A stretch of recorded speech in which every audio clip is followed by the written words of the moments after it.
This is Celly.com. It's CEL.ly.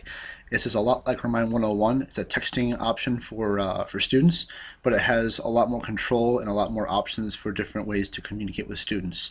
So I'm going to kind of show you the entire bit around this and give you my thoughts on this web tool.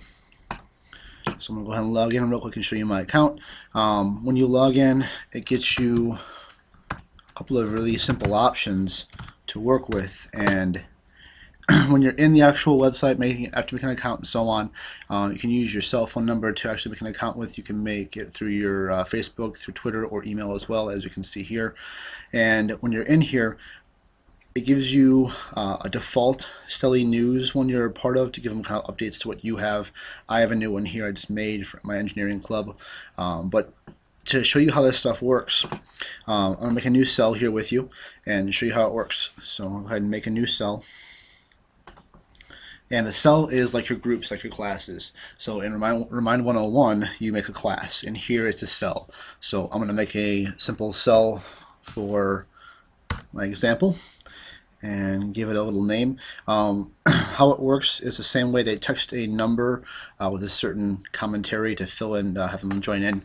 And when they create this, you can do open to anyone or restrict it. I'll do that. I can do it by username. I'll do it by password for simplicity here. And I'll put my password as ESL Rocks. When you create your actual cell, you have three major options here: created chat, open chat, or alert only. Now, Remind 101 is a lot like this alert only option. We can send out to the students, but they cannot respond back to you. It's only to have them get information from you.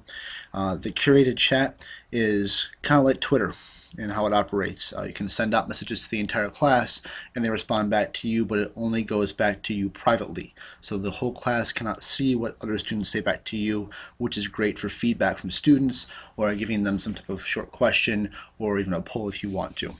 Open chat, this is another option that I kind of like here personally. It gives every student the ability to talk to any other student or you in this entire open chat group. The one downfall there, I think, is that students might get a hold of you more than you want them to. I'm going to do a curated chat for right now, more of a classroom type use, I think. And I'm going to go ahead to the next step here. I can do welcome messages and so on. It doesn't really matter. The location, if you want to give the idea as to where this is all from, if you're doing open to the world one. I'll do mine private still though. So it's now made, and I can send out a message to whoever's on this. Well, no one's here yet. For students to join, just like Remind 101, they would text an at whatever to a certain number. So this gives them the login information and that to respond back with the passwords so that you can get them in the actual group. So if you do this, the whole idea is that students can respond back to your question or to your statement for that matter. Now, there's a lot of pros and cons to this, I think. The big pro is classroom collaboration, communication outside the classroom. It gives teachers a way to do this effectively, efficiently, and simply. There's actually an Android app for this if you have an Android phone. I'm not sure about an iPhone app or not, but it does have one for Android right now, and it's really easy to use. The plus side for students, whereas Twitter is kind of like this version I'm showing you now. With Twitter, you have to have a computer and internet access also. Not all students have that. The vast majority of students have a cell phone. Again, not all of them do, but you're going to get more students at this than you will with Twitter, I think. So it's an easy way for students to get back to you.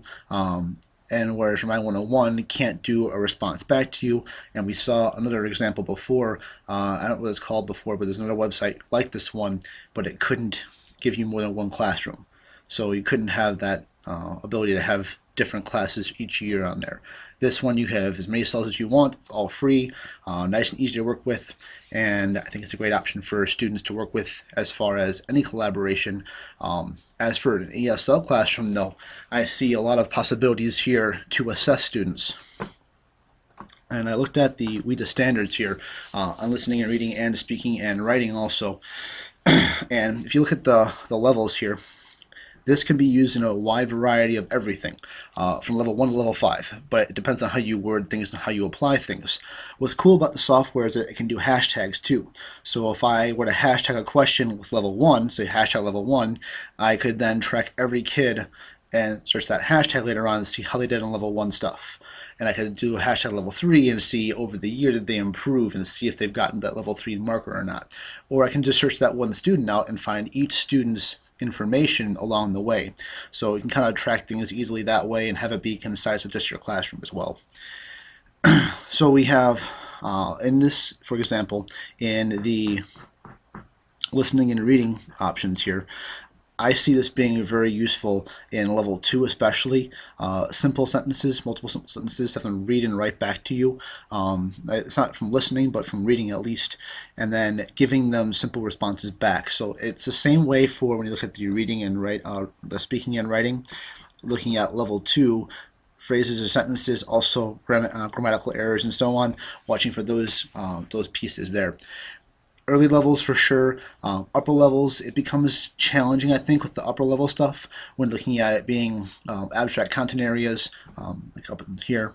It could be very difficult to give expression in a text, so that could be a challenging part here, but I do see an option for at least level 2 to level 4 for that different variance of what students are at. You can get a good way to follow them along too and see how they're improving. So the pros again on this website here would be that you can have individual classes, as many as you want, with all the students you want. You have options for how you communicate with them, if you want them to be open or just between you and the class, and how you respond back and forth. And then the other big thing I think here is there's a way to see progression of students with hashtags if you follow it that way. And you can see here that obviously this type of software or web tool is very open for any possible use. It's not just you can only use it for one thing. It gives you a lot of flexibility. Oh, one thing I didn't mention earlier, in your software here, there is an option to create a poll as well. So I can send out a poll besides having just a message back and forth. I can do a schedule one for later on. If it's late at night, I can put one in for the next morning. Or I can do a question for the students to answer, which could even reach level 1 students too. It'd be more of a yes/no answer, giving them quick user responses back and forth. So this again is Celly, and that's the other web tool I wanted to show you for right now.